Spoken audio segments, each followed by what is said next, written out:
tay. Sana nabubuhay ka pa, no? Sana andito ka pa ngayon. Kasi alam mo tay, hindi lang ako ang may mga problema, pati rin yung mga kapatid ko. Alam mo, minsan gusto ko nang sumuko. Gusto ko nang sumuko kasi hirap na ako sa sitwasyon ko. Pero hindi pwede eh. Hindi pwede kasi nangako ako sa inyo. Nangako ako sa inyo na kahit wala na kayo sa mundong ito, ipagpatuloy namin ang pagtulong sa aking mga kapatid o sa ating pamilya. Pero tay, alam mo, siguro sa sitwasyon ko ngayon, kung andito ka lang, may masasandalan sana ako.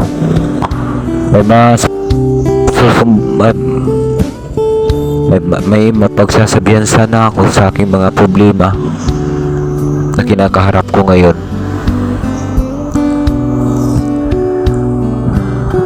Gagaan sana minsan yung pakiramdam ko, kaso wala kayo eh.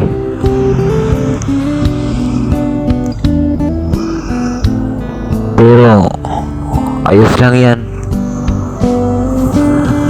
Kahit mahirap, itutuloy ko pa rin to. Ipinapasa Diyos ko na lang ang lahat. Ang Diyos na lang ang bahala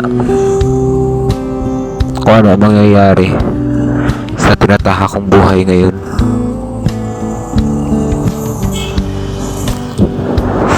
Salamat tay ah. Salamat rin sa lahat-lahat. Kahit wala na kayo, pero lagi namin kayo maalala. Dahil alam namin kung gaano ka mabuting ama para sa amin.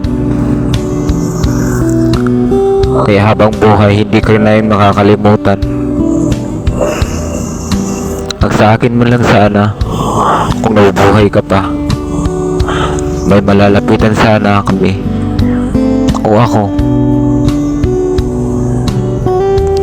na may masusumbungan o may maipapalabasan sa mga problema, sa mga hinanakit sa buhay.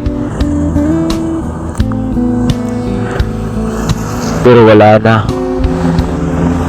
kaya pasensya na rin kung hindi ko rin naiparamdam sa inyo noon na maging maayos na buhay. Alam ko pinagtapos niyo ako ng pag-aaral para maging maayos ang buhay ko, pero hanggang ngayon ganito pa rin nangyayari sa buhay ko. Alam mo tay, minsan nagtatanong na ako sa sarili ko, malas ba akong pagkatao? Malas ba ang buhay ko?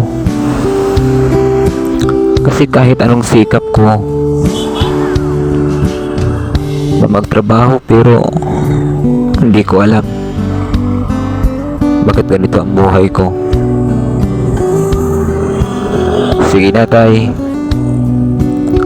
alam ko rin na naririnig mo rin ako, pero salamat ha. Salamat sa kabutihang ama nyo na ipinakita niyo sa amin na kayo nabubuhay pa. Salamat, itay.